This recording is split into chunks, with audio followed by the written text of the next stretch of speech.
Today's guest has lived through a story that feels ripped from a legal thriller, but every word of it is true. Dr. Scott Geiss was once a respected small-town dentist, an all-American athlete, and a trusted leader in his community. Then, one misunderstanding set off a chain reaction that would destroy nearly everything he'd built. A flawed federal investigation turned into a relentless prosecution, driven by ambition and manipulation rather than justice. Wrongly convicted and sent to prison for crimes he didn't commit, Scott lost his career, his reputation, and his freedom. But what the system couldn't take was his faith and his will to fight back. After years of appeals and perseverance, he was fully exonerated. And today, he's not just rebuilding his life, he's exposing the cracks in a justice system that nearly broke him. Through his book, A Disturbing Injustice, Scott shines a light on prosecutorial overreach, the mental toll of wrongful imprisonment, and the redemption that comes from truth, faith, and integrity. This is more than a story about injustice. It's a story about resilience, grace, and the courage to start again. Please welcome to the show, Dr. Scott Geiss. Hey, welcome to the show. Hey, Don, thanks for having me on. Hey, no problem. You know, I think everybody loves a good true crime story, but when it hits home like this, I don't think that's a story that people were expecting. So I think we'll just dive right on into it. Let's start out with a little bit of background information about yourself. Yeah, I grew up in a small town called Newfane. We're just about 18 miles east of Niagara Falls, right on Lake Ontario. Very small town community, about 5,000 people total, lots of farmland, lots of fruit orchards. So it's a wide open area. Actually, it's a very, very large area, but population-wise it's small just because of the use of the farmland. But very close-knit community. You knew everybody. Everybody I grew up with had older brothers and sisters, or younger brothers and sisters. Yeah, you knew everybody in town pretty much from that. I had 3 brothers of my own. My mother had, 5 sisters and 2 brothers. They all had kids in the area, so I had cousins in every class. Things for like decades. But again, it's just very, very close knit. You treat everybody right because, before you even got home, your parents knew if you did something wrong before you even walked in the front door. So you made sure you did right every day because that's what you're supposed to do. Yeah, I can relate. I grew up in a small town in California called Valley Springs. And you saying that made me laugh because I had a friend, we were real young and they didn't have a phone where he was at and we had a phone. So he thought it'd be fun to do some prank calls. And, it's amazing how many people can recognize your voice in a small town. Yeah, wait a second. I know who that is. Yep, that's exactly what happened too. So, funny. Yeah, I could relate. Well, what made you pursue dentistry? Gosh, no one in my family is in medicine, much less dentistry. I went off to school. I done well in high school as far as like in math and science. The high school guidance counselor said, hey, Scott, why don't you try engineering? Applied to a few schools. One of the small schools I applied to was Hobart College down in the Finger Lakes. They had a 3-2 program. We'd go 3 years there and then go to 2 more years at a different school for more of a specialized into engineering. But the first year there, I decided that engineering classes weren't quite for me. I loved the biology classes, so I started taking more and more of those. A girl I was dating at the time, her dad happened to be a dentist. She had planned to go on to be a dentist. And she said, geez, have you ever considered dentistry? And I said, I didn't mind going to the dentist. My dentist at home was this Dr. Hoppy, who was really fun to go see. He sang through all the appointments, just kind of a wild guy, but he's the only dentist in town. And so I said, yeah, I'll do a little shadowing. So I went to hang out with her dad for a couple of weeks. Just loved it. I don't know what it was, but he too had wanted to be an engineer, decided on biology, went into dentistry. And we talked so much about that over those 2 weeks. so much engineering is involved in dentistry that you wouldn't, even imagine. But even with the new technologies that are coming out, it's dentistry is a nice combination of both science, engineering, art, lots of different things, all the things that kind of interested me. So after a few weeks, I decided, okay, I'm going to start working towards getting my dental school prerequisites out of the way, and started hitting all my courses. By the time my senior year came around, I had gotten everything finished up, applied to dental schools, and got into the University of Buffalo Dental School. Yeah. Well, I worked with a lot of engineers, and, I think there's a requirement to be a dentist that you have to have, a sense of humor and personality and be able to relate to people. That engineering side, they strongly recommend you check that at the door. No personality, no humor. Yep. Yeah, I agree completely. I tell you, that's probably the one thing in dentistry that you learn is just you have to make the patient feel comfortable, and I think by far, whether you're the best dentist in the world or the worst dentist in the world with your hands, if you make someone feel comfortable and get them through their appointment with it, you don't hurt them. I tell you, that is probably the largest contributor to my practice, just that people say that, geez, doc, I never felt the needle. Well, if you don't feel the needle, you're not scared of going to the dentist, and it's easy. So yeah, that's a big portion of it. It's just working with people. Sometimes you got very, very phobic people. Some people, gosh, you got to talk them off a cliff just to get them in the chair, But once they have one or two good appointments, all of a sudden now it's like, oh my God, I don't want to go anywhere else because I know you're not going to hurt me. So then they're their best. They're their best marketing is through those people, because they'll tell everybody, that you don't hurt. So yeah, it's a big part of dentistry for sure. Yeah, absolutely. Well, why don't we start to dig into what brought this story on? What was the investigation about, and how was it? I know in the bio it says that it was a misunderstanding, but I find a lot of times these stories go deeper than that. Oh yeah. So it kind of caught me, by surprise way back in 2005, 2006.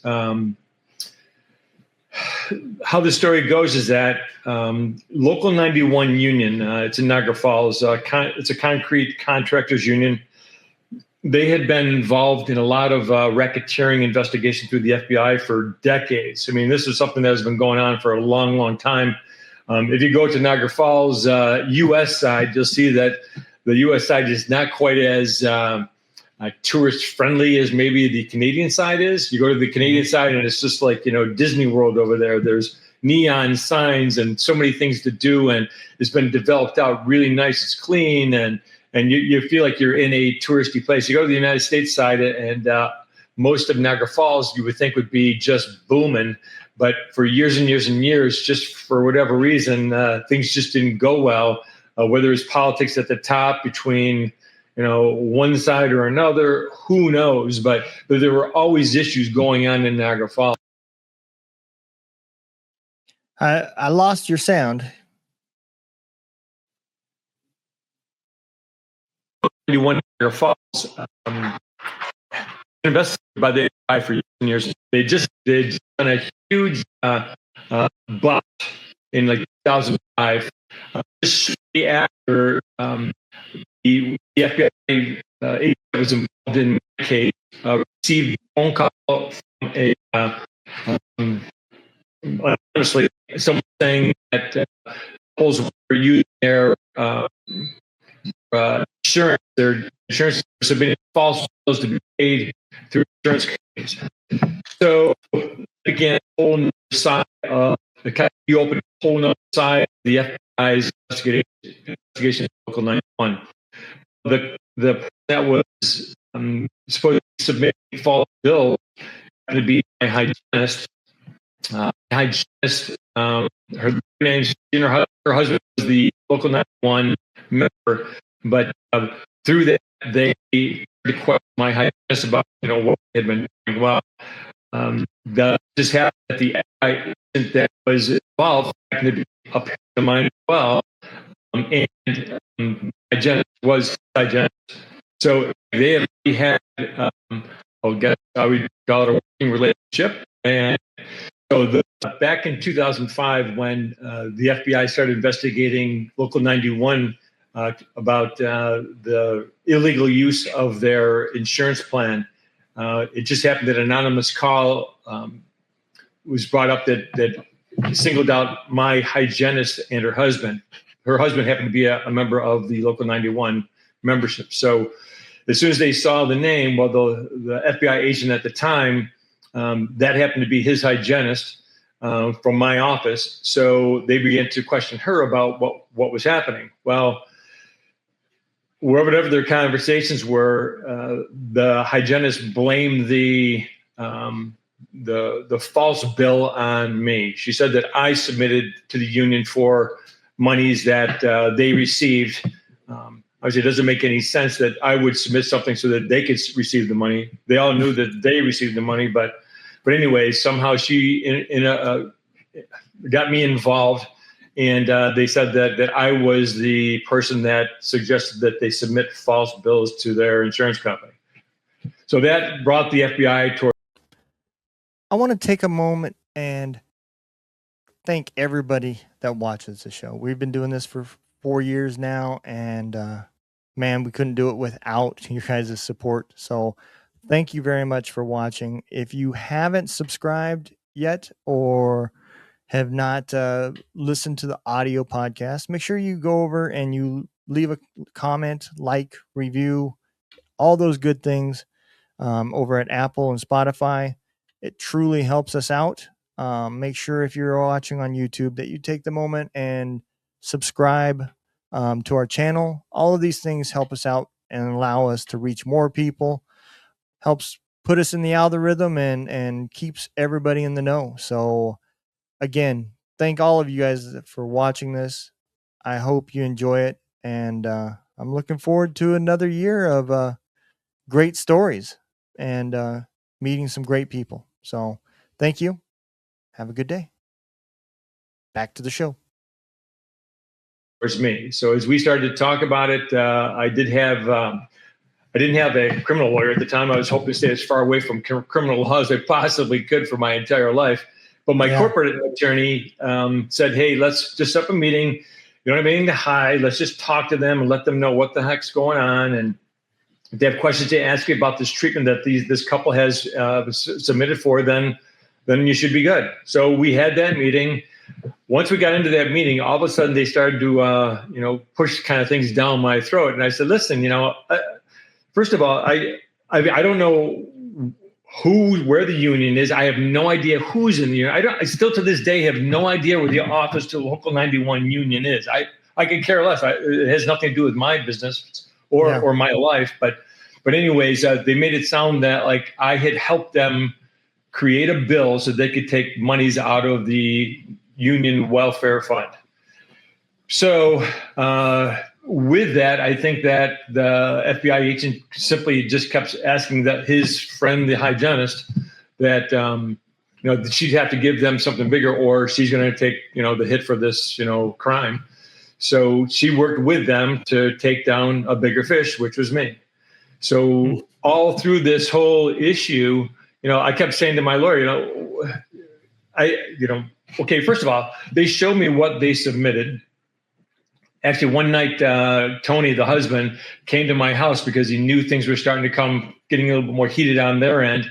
He came to me and said, is there any way you can do something to help us with this? And I said, Tony, I'm just telling you right now, if you took something from your union, just pay it back. I don't know what else to tell you. If you got something that you shouldn't have gotten, pay it back.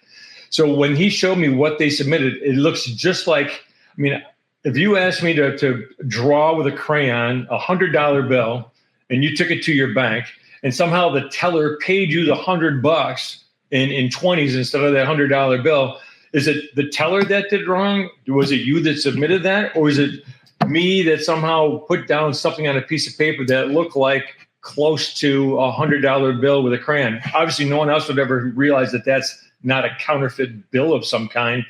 But a lot of times through the years, patients would ask me for, okay, what treatment do I possibly need? If they have like a FSA account where they can put monies away for their health care, they would say, hey, we want to save up money, put it in here so it can help pay for those things that are coming up. there's no crime to that, no issue with that. Most of the times they would just tell patients, okay, you might need a couple of crowns, or okay, this is how much they cost. Scribble down a piece of paper and go from there. The Fossilari's, however, tried to make it look more official by putting on a piece of my old stationery. I had moved from an old office to a new office, brand new facility in 2001. So they took stationery from year 2000 and submitted that for payment. And again, if you saw in the book, there's a page that shows, the federal agency. They took that bill, the filers tried to make it look like I had submitted that for them. And I have no idea when they submitted it or how they submitted it. Anyways, they paid for it. I did not. But the feds keep pushing it on my. So, yeah, so once you're indicted, that's when really things start to defend, especially in the community we talked about. Everybody knows everybody, even though everyone couldn't believe that would be part of some type of a federal case of any kind. There's got to be, smoke, there's fear, there's got to be something that started this. So you start to hear these grumbling underneath. Well, my good friend would tell me that people were trying to talk about, what did Dr. Geiss do? And again, from my point, I said, give so much away to this community. Gosh, we just spent an hour just talking about things out for the community. Why would someone give so much away? I wouldn't give much away. I want more myself. I wouldn't give so much away. But that's how most people in town felt. But there's a lot of people on the other side that would like to see someone who's doing well not do so well, because that's how it is at an actually off ladder.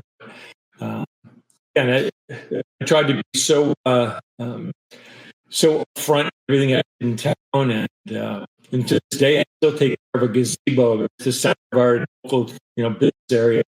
We use that gazebo area for all the functions that happen. I pay for that. It's my property. The whole town uses it free.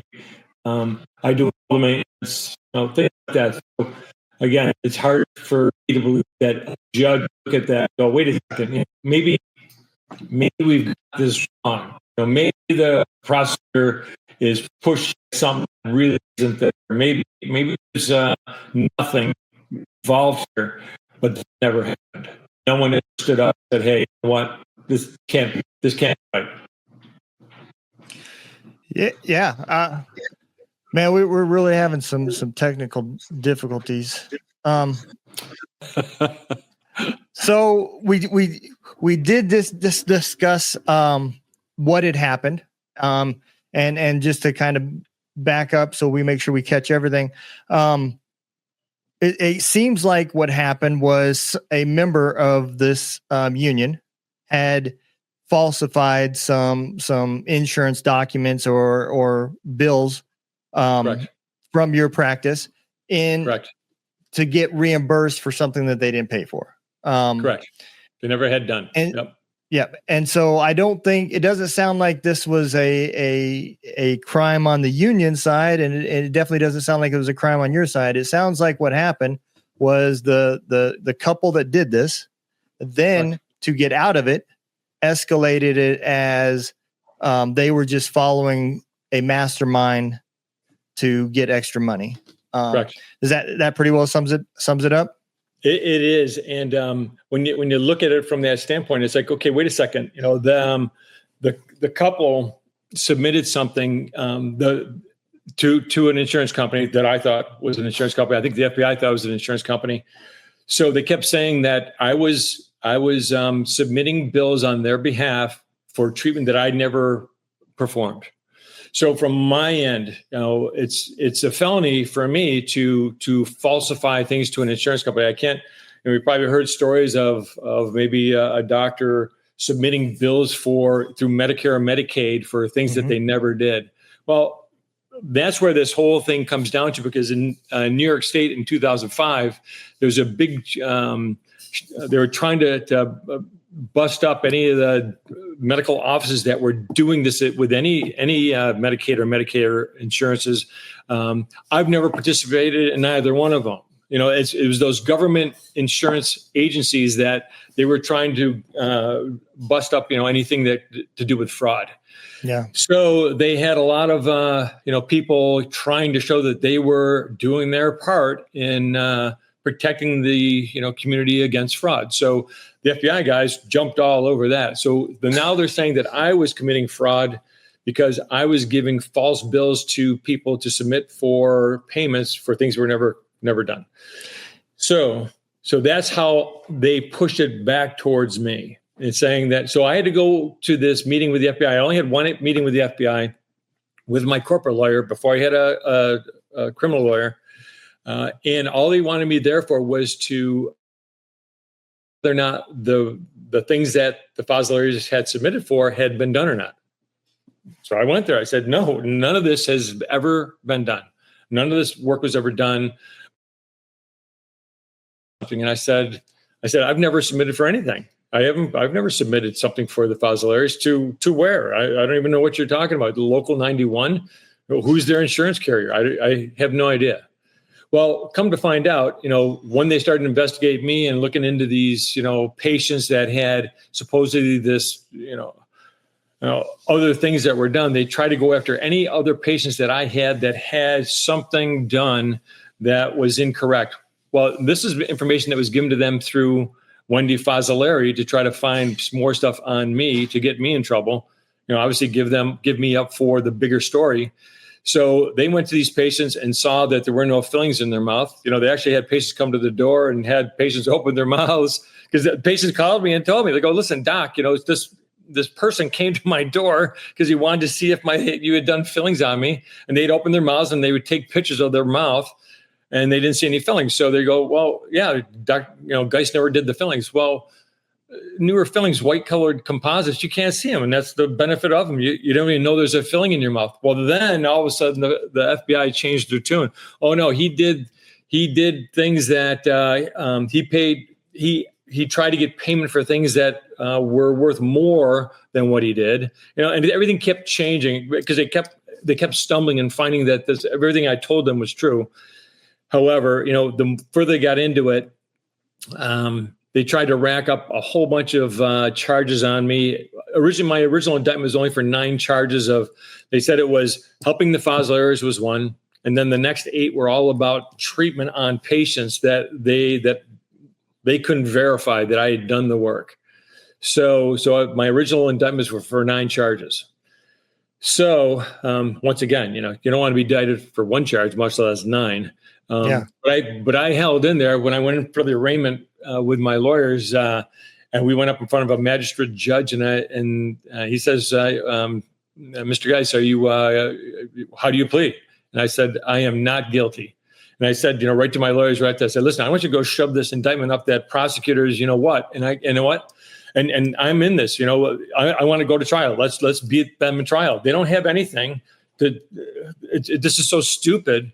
So there's no chance in hell that I was going to plea out. I'm not pleading out. I'm saying this till the end. So months went by. Nothing's happening. Nothing's going on. I'm asking my lawyers. I've already been arraigned. So I should be going to trial within 70 days. That's part of the federal rules of criminal procedures that once you are arraigned, 70 days later, you go to trial.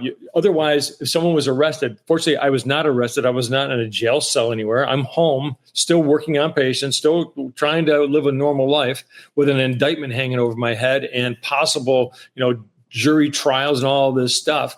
But if you don't take someone to trial within 70 days, the government loses their case. It has to be dismissed. Instead of 70 days, it was something like, 120 days before there was any even word from the federal agents or the prosecutors about, our case. So the case should have been dismissed immediately if my lawyers knew what they were doing. I mean, criminal lawyers should know the criminal rules of criminal procedure.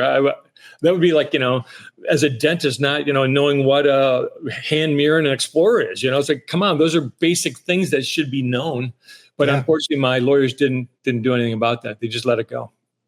Yeah, I mean, you were absolutely right. They should know because that is one of the largest ways that people get out of DUIs is that the charges do not get charged in time because of the amount of paperwork that is involved. Absolutely. And that's basic stuff. I mean, that would be beginner stuff that you're looking at is how the officers reacted, how evidence was handled, you know. No, I think I'm probably the only. I can't say I'm probably the only. I'm probably the only guy that's ever done time in prison who has never ever been read Miranda rights. I've never once did someone. I was never arrested. I was never told anything. I've never was. No one ever called me say, you have the right to remain silent. Are you kidding me? None of that ever happened. This is all just like they just kept pushing, something dumb for 32 months until I eventually had to plea out. I mean, they had pushed. So in December of that same year in 2000 and I think it was 2006 was my original indictment. By that fall, the Fed saw that I wasn't going to fold. So they increased they did a superseding indictment for 65 counts. So the prosecutor came in and said to the judge said, well, all right, let's start from the beginning. What does this look like in years for Dr. Geiss? And the guy goes 122. So they're going to push 122 years of prison time on me for a $6,970 thing that a couple took from a union. I'm going, oh my God. I said, they know they got the money. I didn't get the money. They got the money and they can prove it. They have everything showing that they took the money, but somehow I was the kingpin. So again, my book goes through all these little things that would just make it go like, oh my God, they can't be this stupid. But I've said that 100 times through my whole ordeal. I'm going, someone has to be able to see this from the outside and go, wait a minute. There's something wrong here. That makes no sense whatsoever, but not to them. It was conviction or nothing. They were going to continue on until they got a conviction no matter what. And they didn't want the couple because there was no, that's not newsworthy. That's not newsworthy. Yeah. But getting a doctor and somebody that is professional, that changes the world. Yeah, especially at a time when New York State was pushing so hard to knock down any of this, Medicare, Medicaid fraud stuff. So everybody wanted to get their little notice out there saying, wait a second, we took care of one. We got one. Yeah, we took care. We're good. So we got our notch. So let's move on to the next thing. So yeah, that's exactly how that goes. Now, let me ask you this, and I don't want to sound like, I'm living in the 60s or whatever, but I do know that organized crime years ago kind of transferred into kind of union type of work, right? Just another way to stay under the radar. Yep. Is it possible that you're dealing with any of that type of stuff, maybe on the union side, or even this couple that was filling it out? Maybe the union itself didn't know it, but it had people embedded in it that was doing it, because that's what it really sounds like. So yeah, it's funny that you say that because so it happens that my hygienist husband was really good friends with the president of the union at the time. So I think they went from, the president did time. He at the union. He was convicted with a bunch of other guys there. Again, that was all racketeering stuff. They had gone out and done different things in the community so that they would get the contract rather than private people getting contracts for concrete in the area. Hardballing people, threats and things like that. Throwing, explosives into windows stuff. They were hardcore. So it frightened all those people in Niagara Falls again, which is why nothing gets done there because everyone's afraid of backlash. So yeah, he happened to be the president. He was the newly elected president of the union at the time. Yeah, that makes a lot more sense because now you got payoffs and everything else that happens at a much higher level. Not surprising that, and I'm not, saying it happened, but it would not shock me if somebody in the FBI knew what was happening and was getting a payout to go after you instead of going after the people. Man, I'm just an Army grunt, man. I spent 20 years in the Army and 68 months in combat because I didn't have a degree and I wasn't the sharpest tool. But if I could see through this from, oh my God, it's just shocking that attorneys. It almost sounds like your criminal attorney was the same guy that tried to prosecute that dude with the gun, the 18-year-old that was walking around with a gun during the 2021. Yeah. So had no clue. Yeah. So it happens that my lawyer, and again, I was only referred to this lawyer because of my corporate lawyer. He just picked out someone who had some experience with Local 91, had known that, how those things work through the union. This Joel Daniels, it comes to find out, he actually, I don't know if he defended some of those people from the union way back or what, but he was certainly well known at the union for a lot of things. And to see him not take care of an innocent guy when I'm paying him to be my criminal defense lawyer, it's just shocking, to me. Whether, I was one of those things where, sometimes a lawyer, if they let some guy fall that shouldn't fall, maybe get a little bit on the other end, and maybe you're able to take that $1 million case with someone who needs to get off with a lighter sentence, or however that, this for that nunc pro tunc thing goes, or yeah.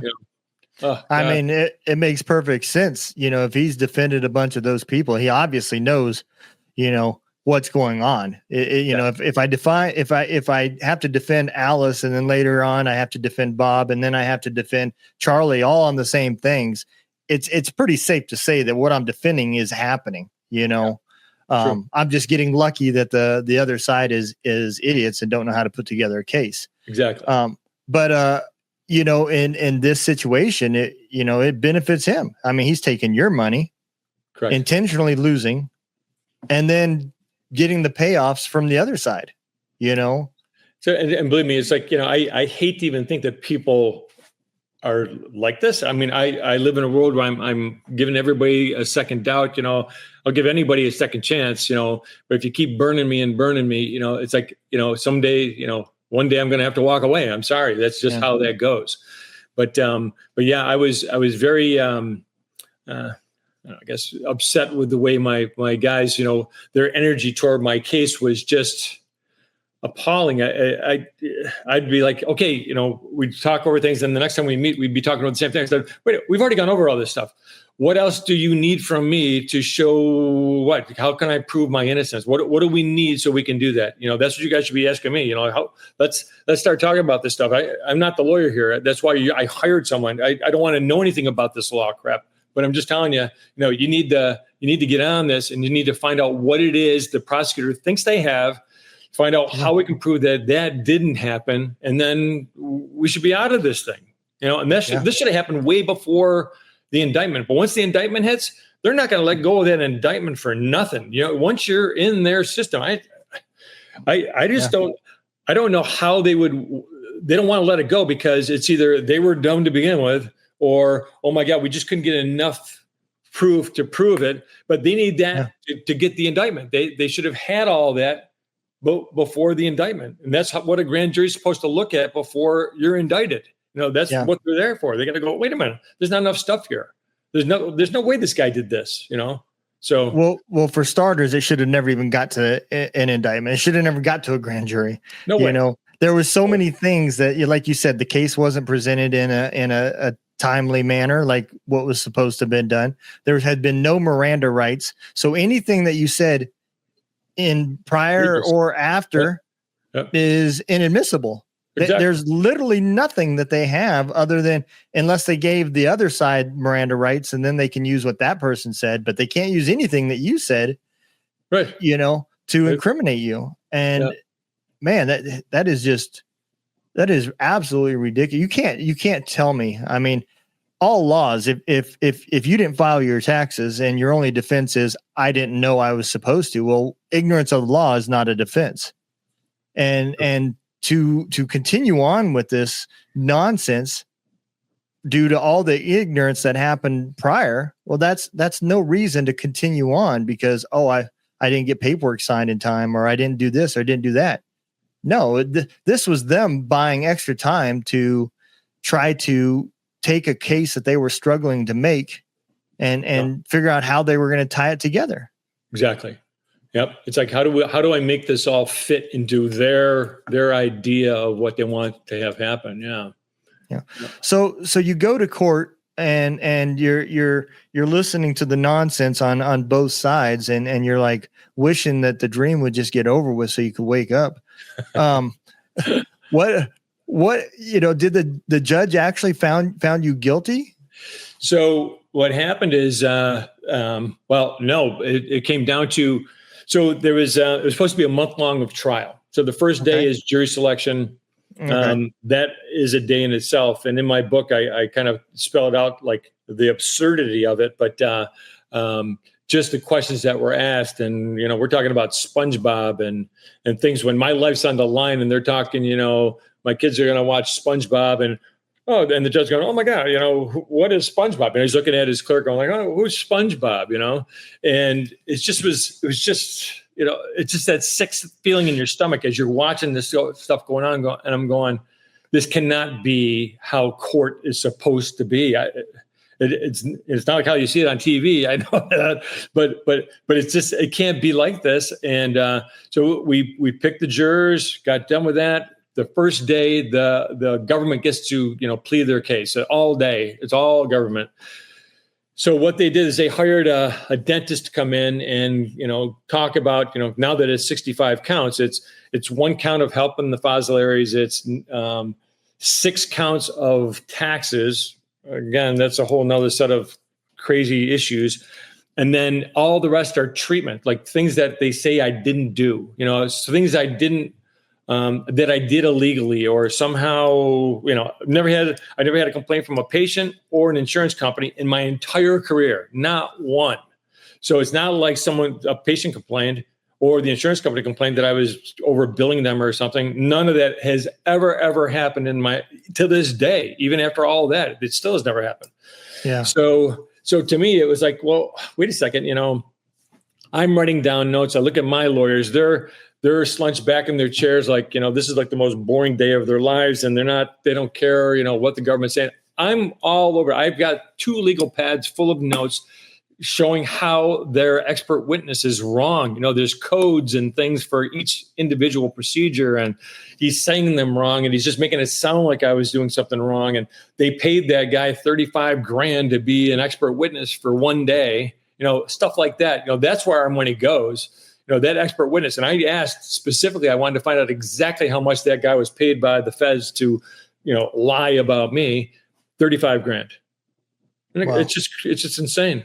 But again, I had all the notes down. I'm like, I'm all ready to blow this all up. But then my lawyers that night are going, tomorrow is when we present. And, once it goes to that, then, your ability to plea out is just about, absent. You're going to have to, it all comes down to a jury trial. You're facing, the 122 years risk reward thing.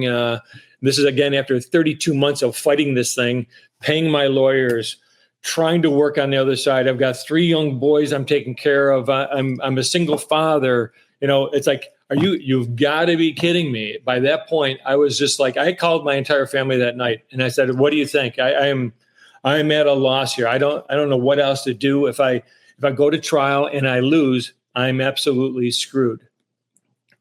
My lawyers told me, listen, any type of prison time is absolutely, it can't be, you're going to pay a hefty fine probably. I said, listen, I could care less about the money. I don't care. I just want to get back to my life. I want to get back to my kids. There's too many things going through my head here. I don't want to think about this stuff anymore, which is why I wrote the book. Because even when I got home, I'm like, people would say to me like, oh my God, what happened? Oh my God, it'll take me 2 weeks. Sit down, or otherwise I got to write a book. So it took me 3 years to write this book to show people, listen, you have no idea how this all started and where this went. I get it. You look at me and say, hey, he did really well. He was doing all these things, and maybe he's doing something illegal to get there. I don't care what people think about that. I'm just saying, hey, listen, I did everything I could for our town, and I know you have you might believe that there's something happened. Read the book. Just read the book. And to this day, now that the book went out, I mean, I don't care where I go. There's going to be someone walking up to me and say, Doc, I am so sorry this happened to you. I read your book. I am mostly, some of the older ladies in town would be like, they cried, they cry and come up to you and like, oh my God. I go, Mrs. Wilson, I know you all were in my court. I said, there's no way you could have helped me. This is just the way the system ran. There's no other way around it. That's why I had to write the book so that you all could just read it and know for yourselves what happened. Yeah, man, this is a living proof of what happens when you give up all your rights and you say, I'm going to just trust the government. Oh. You tell me what's best for me and give me whatever you think I should have. Yeah. And live a socialist type world, because now there is no checks and balances. It's hard telling how. Yeah. It's impressive of how ballsy these FBI agents knew they didn't even have to put together a real case. No. I mean, if they ever had any doubts, they would have tried to plea out with something reasonable, and early. And it never happened. And when simple things like Miranda rights wasn't even done, which means you were never even told that you had a right to an attorney. Right. Never once. At what point do you say, "Ooh, man, we really screwed this up. We don't have a case here"? No, they just said, "Well, I'll serve dinner to the judge, and we'll laugh over some jokes and some scotch." Keep pushing it through. Let's keep pushing it. And it'll go through. It is absolutely just blows my mind how this can happen. So all of this was still done. Did the jury found you guilty as well?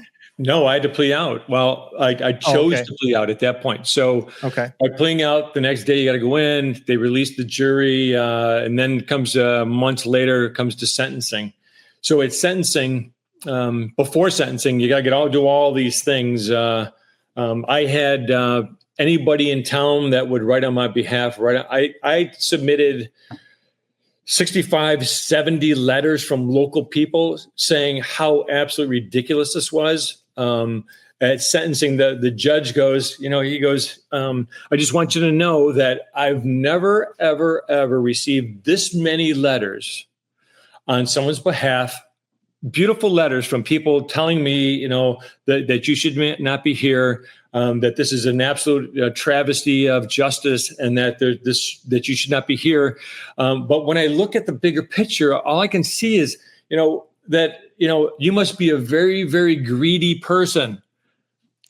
And I go, Your Honor, and he says, do you have something to say? I go, oh my God, Your Honor. I go, I've given my shirt off of my back to my community. Those letters are from people saying that that's exactly what I did. Greedy. I go, how could you possibly think that I'm greedy?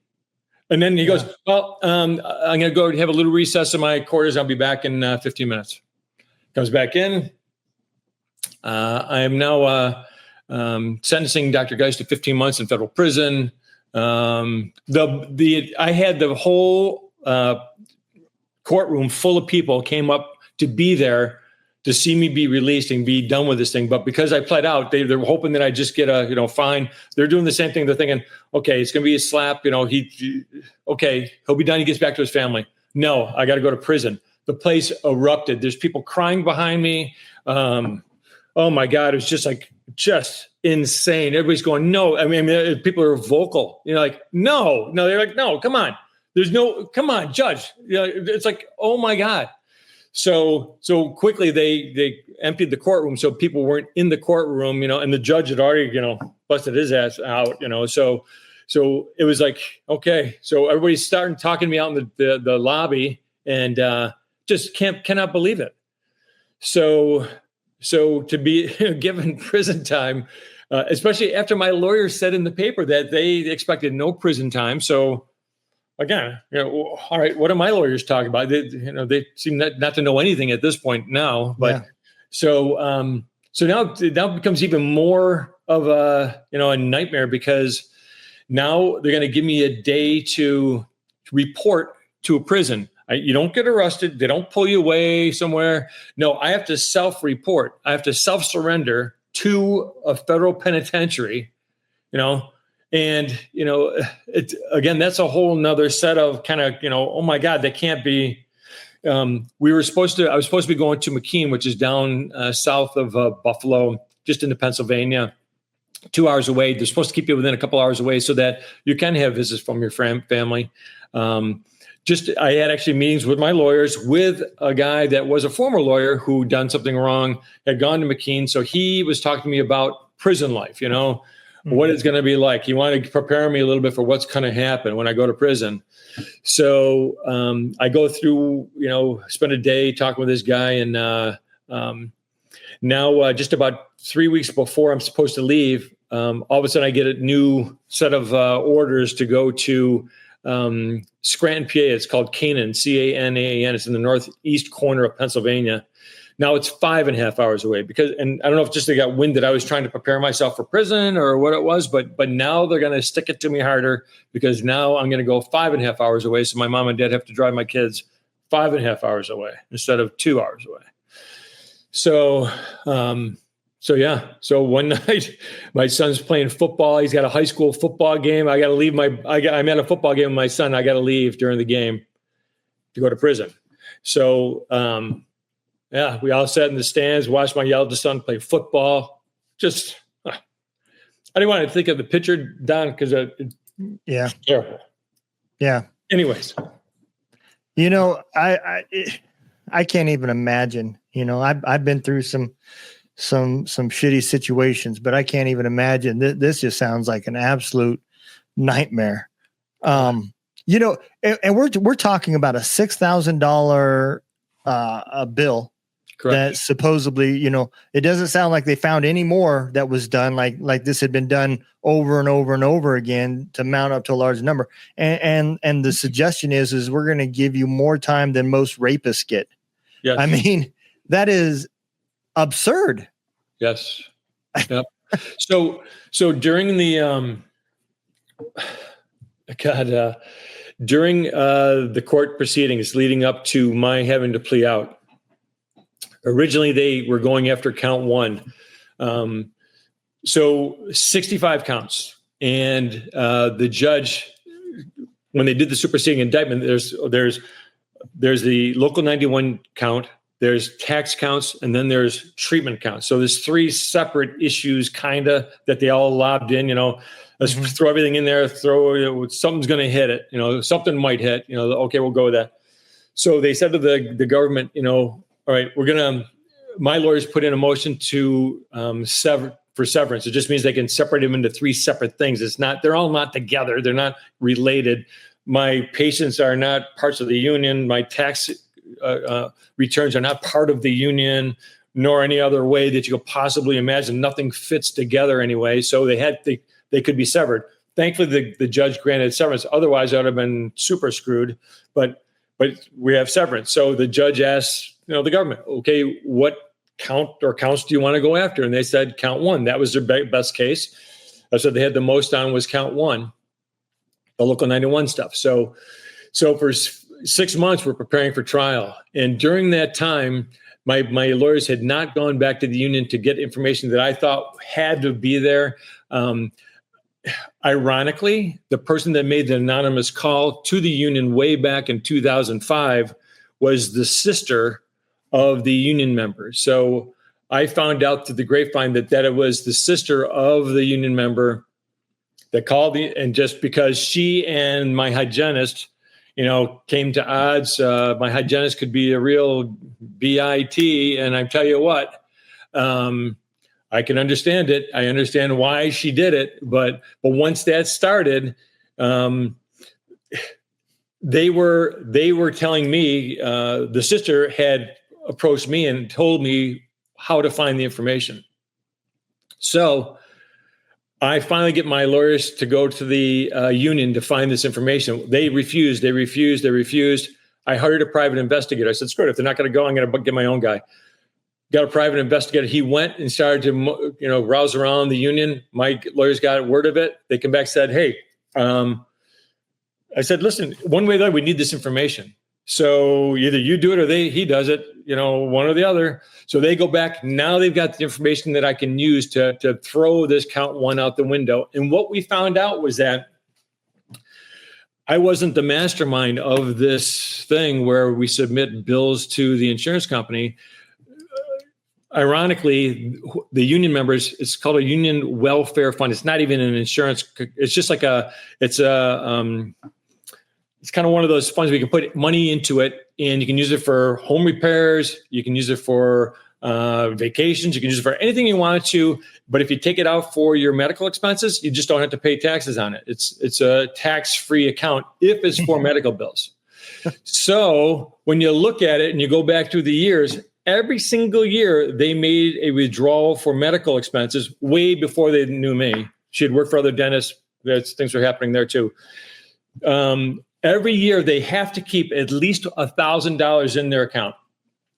Every single year going back, there was a withdrawal just when they needed to make that withdrawal that brought them back to exactly $1,000. So I said to my lawyer, I go, listen, so you mean to tell me that when they come in for their medical stuff that they go to the doctor, listen, I have an extra $2,370 in here because I got to keep $1,000 in there. So just do $2,370 worth of work on me so that I can still submit it. So it's kind of what they did in my case. They submitted for $6,970 because they had $7,970 in their account. So they put in a bill for $6,970. So I said, okay, so you know that they've been doing it for years. How am I above still? We brought that up to the judge, and all of a sudden the government goes, okay, no, Judge, we're not going to go after count one anymore. We're going to go after counts 2 through 65. This all has to be resubmitted to a grand jury again. So now if they're throwing one out, now each individual, so they got to go after the counts. Okay, taxes. Let's go in front of a grand jury. Is Dr. Geiss, does he look guilty of his taxes? If it is, okay, we got another indictment for that. No, they didn't do that. They just continued on 2 through 65, and it was like that's how you do it. No. If you look up through the federal rules of criminal procedure, after severance, each individual group of charges has to be resubmitted to a grand jury to find out if there's enough there on its own to take someone for an indictment. They never did that. They just plowed on through. Wow. So I say it's a travesty of our justice system. It's like I said, I want to submit my book to a constitutional lawyer. He's gonna laugh all the way through the book. He's gonna go, "This is a comedy. This isn't a tragedy. This is a comedy." So it's like It's just insane. It makes no sense whatsoever. But that's exactly how that count got thrown out. The local 911. They go, "Oh my God! I guess no, we don't have anything here, do we?" How do they not know? I mean, man, and so. So let's talk about how things started to turn for yourself. I'm assuming you ended up turning yourself into the prison, and then all your appeals came from while you were serving your time there, right? Yeah. So I put in a 2255. It's the thing when you're incarcerated. It's to get to hopefully get relief from prison. 2255. Well, I put all this stuff in. I had to become my own, criminal, prison lawyer, and going through a criminal law library, trying to find cases that were pertinent to my case. And, again, this is, there's only one terminal in a facility that has 150 guys. So it's not like, you can get on this thing, So it just happened that the job I had, and that's a whole nother set of discussions, in prison, it's not like, everything's paid for by, us, out here. Yeah. When I'm in there, I've got to work, and you get paid 9 cents an hour. So 150 guys getting paid 9 cents an hour actually equates out to one minimum wage employee. So you get 150 workers for one minimum wage employee to take care of the grounds, the the sweeping, the cleaning, the stuff around the federal penitentiary. That's how that is. So I had to buy my own toothpaste. I had to buy my own shoes. I had to buy my own. They give you kind of an army greens almost, if you want to call them that. You got a set of a uniform that you got to wear, plus boots, army boots. Mine were 3 sizes too big, and that's all they had for me. So I had to, clown feet for the first couple of months until I could buy a pair of sneakers on my own. Again, I had to get money into my account so I could buy things. At 9 cents an hour, it would take me months to be able to buy a pair of shoes. So shampoo and things. You have to buy all that stuff. So when guys are in there working, guys that have been there longer make a better hourly wage. But I think the one that get made the most is like 14 cents an hour. Guys have been in there for 20 to life. And federal prison camps are the minimum security. There was no wall, there was no cells or anything like that. It was like a big open housing unit full of 75 bunk beds. So that's 150 guys. So no walls. You just had to be counted 5 times a day. And if you didn't get counted, the issue is, an infraction sent you up to the medium security. So no one wanted to do anything to get out. This is the Taj Mahal of prisons. When you get to a minimum security federal camp, you are least, screwed with. You're least, you've got the easy life when you get there. So no one wanted to mess with that. So no issues. There were some, but not many. But that's how that goes. So yeah, it's the system. The Bureau of Prisons makes money off of the people that are in there. Plus, they get a minimum. They get a labor force. Yeah. And people think slavery's gone. I say, I've done a lot of research on the Erie Canal, and I was pretty much making what an Erie Canal guy got back in the day. Digging. So, wow. Yeah. So how long did these appeals go before they finally said, you know what, you are right? They never did. Oh, wow. So you ended up serving your whole time. I just served I got it 3 months less because I was good. I didn't do anything wrong. I got through. Wow. So, they've never taken these felonies off of me. I still have the 2 felonies. I had to plea out to 2 felonies, one for taxes, one for insurance fraud, just to get out of this thing, to get back to my life. And that's what my lawyers told me. They go, listen, if you plea out, you're not going to do any time. You're going to pay a fine. Well, I did do time and pay a fine. And I said, well, I'm mostly concerned about getting back to my life. I have to get back to my practice and my kids and my life. They said, well, you'll be able to do that. We got to finish through. So I get done. The day I get home, I have thankfully at my practice, I had an associate, so he could take over while I was gone. So he was able to keep the practice running. We had things running really well at the time. When I got home, I had a full buck. I was ready to go. I was at work the next day, seeing patients, same thing. Oh my God, Dr. Geiss, I can't believe you just went through all that. Yeah, I know. I'm just so glad it's done. I just want to get on with my life. Here we go.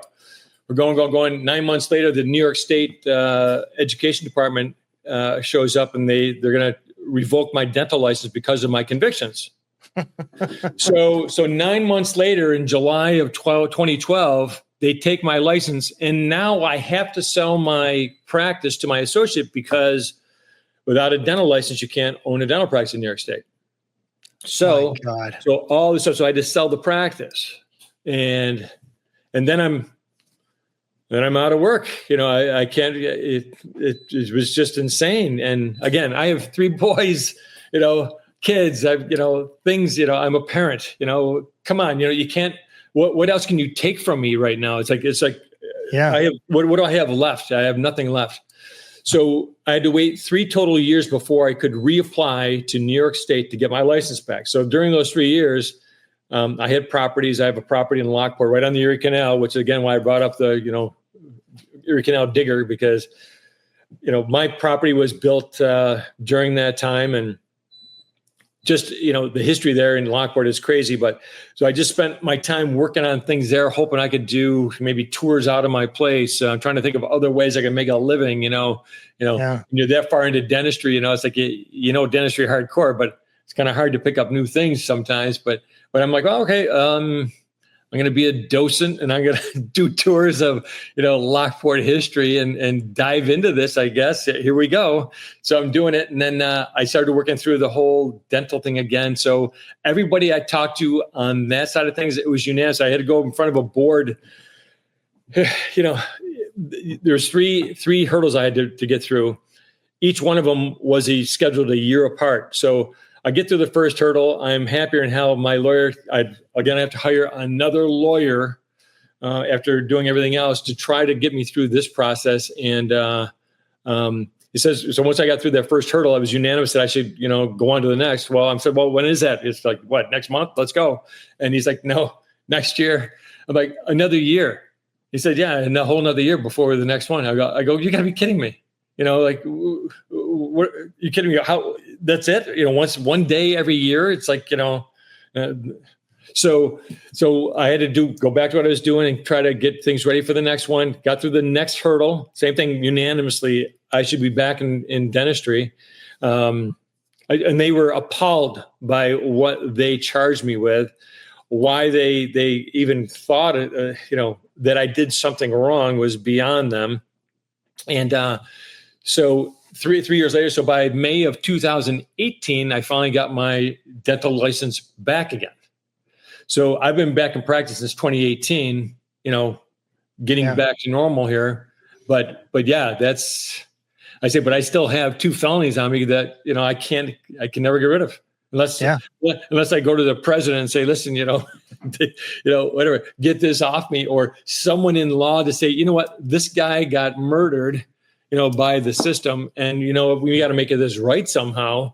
But what are they? They don't care, No, because they've got your plea bargain. You already admitted to it. So it's like, okay, you're done.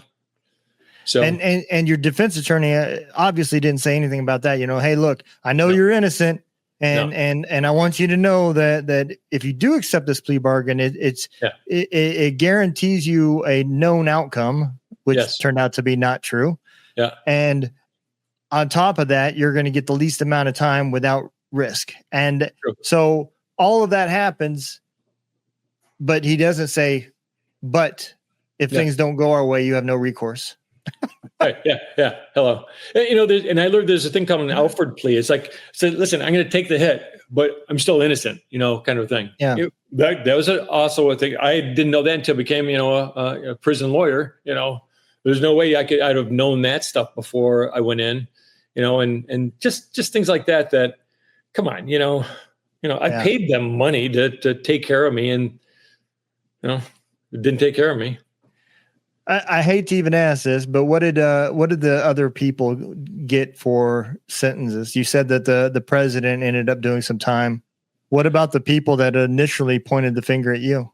So the union member I think he got a misdemeanor for something. The hygienist who was, the ringleader through this whole thing, the one that gave, stole things from my practice to give them information to somehow build it up higher, nothing, zero. She had absolutely nothing. She got immunity from the government to prosecute against me. Wow. Yeah. Absolutely nothing. Immunity. Man. Well, I know we're getting to the top of the hour, but I want to dig into your book as well. So let's talk a little bit about that. I wrote a book as well. It was about my time in the military. And the one thing I tell everybody is I had no clue how hard it was to write a book. No joke. Even if you lived through it, it was still, there's the formatting, the editing, I never thought I was going to read the same book 6 times. Right. Yeah. And so what issues did you find when you decide, I'm going to just write this book? So as soon as they took my practice away from me, I started writing. I started putting things down. Actually, I started in prison, writing some chapters. You got time to do a lot of things, and so I jumped on that. I didn't waste my time for sure, but started putting chapters together. Kind of organizing it to where it should go. I then hired a ghostwriter, Steve Eggleston. Steve does a lot of work. He's over in London. I kind of did some research, found him, talked to him. I said, listen, I really want to write a book. If you can help me with it. I said, I got to kind of organize things out. I've got a lot of things written. I just want to kind of put it together better, from an author standpoint, and just see how that goes. So he was, I couldn't have done it without him. There's no way. But what would happen is I had to drive. When I finally got a job in 2018, I wasn't in my hometown. It was a 50-minute drive to the closest practice that would take me. So that 50-minute drive, he's in London, time difference there. So he's ahead. So by the time I get up at, 7 a.m. driving, he's at noon over there. So he's like, hey, I'm going to take at noon each day for the next 3 months. Let's talk. So we'd talk. We got going, and I said, listen, Steve, I've got a lot of things written. I said, but I could almost tell you the story better than giving you what I've written. So let's and then I'll give you that stuff afterwards. And so we would talk. He said, okay, like you, let's start from the beginning and kind of feel how this story goes. And I tell you, day after day, he'd get on. He goes, okay. He goes, listen, I've been waiting to find out what comes next. So let me know, man. Let's go. I go, oh my God, Steve. It's like this story in my head. I said, I just want to get it out. I can't think about it, because when I'd go to write, I'd get to this part that was really just plain frustrating. I'd have to stop. And then it takes a little bit to get back into it again. And you gotta you almost have to wake up with that feeling like, okay, I want to write today. And then okay, I'm in. But otherwise, it's like, oh my God, I don't want to even touch that thing today. I don't even start thinking about it. I don't want to know about it. And then, so that's what makes it tough. Any book I think to write is like that.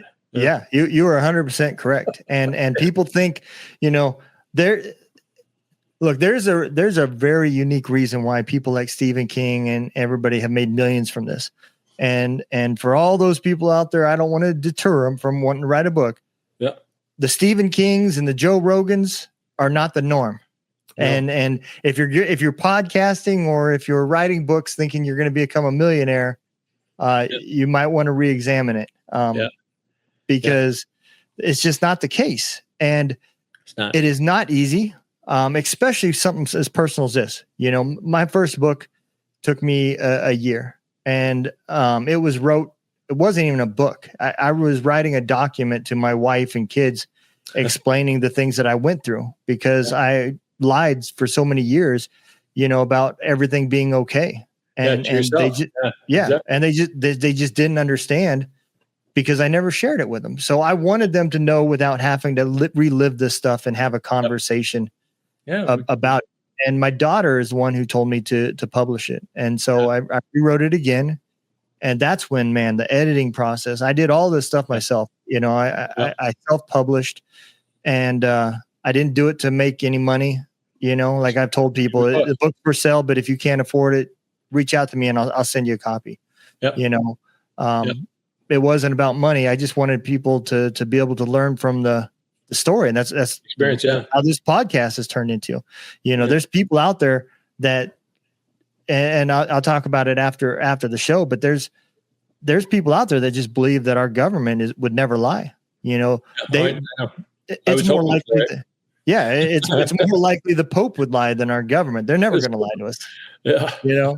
And it's not the case. I've seen it in the judicial system. I was that guy. I believed that, when you went to court, you would get your fair day in court. And I had to do a lot of research like you did.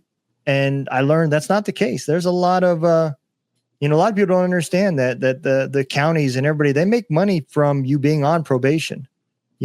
That's the reason why it's a private sector of the government, not a government. They don't have any of the costs, but they're going to get a kickback for every person that you're sending through there, for every drug screen that they're doing.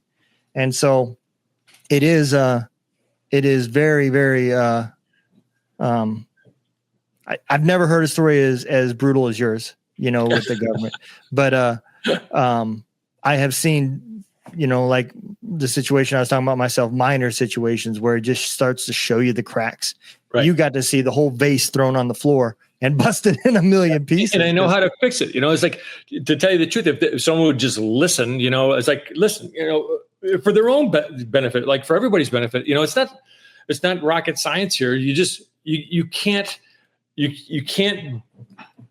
ignore the rules. Congress set down rules to make this a fair system. Yeah. The rules are being absolutely twisted to the benefit of the prosecutors so that they can take someone in. They start them in the whole system. So if they can't break the rules to begin with, or if they break the rules, guess what? They should pay a penalty as well. But they don't have to pay any penalty. Nope. None. So even when they lie, cheat, and steal to get a conviction, they still don't get a penalty. So on our end of it, you're hosed. On their end of it, okay, let's move on to the next one. That's how, unfortunately, there are rules against that. And unfortunately, it's not being enforced. There needs to be another level of justice here to look at what happens and say, wait a second. So you didn't follow the rules here. If you just, to the T, easy enough, don't speed, pay your taxes, simple enough, right? But that doesn't happen. And if they catch them not following the rules, they should be reprimanded, punished, Yeah. So it doesn't happen again. Yeah. A lot of our soldiers suffered from that, our rules of engagement. I know of several situations that soldiers are serving time in prison for things that was construed to be against, our rules of engagement. Yep. And, if you can hold a guy that's fighting for his life, because, I hate to disappoint America, but when you were in the middle of a firefight, you're not fighting for your country at that point. You were fighting to go home. Right. Yep. And if you can hold that person accountable for those situations, that person that the most stressful time they had during the day was traffic getting to work, should not be exempt from doing the wrong thing. Correct. And it gets me so frustrated. I'm not a politically person. A lot of people think that you can't be pro-military and not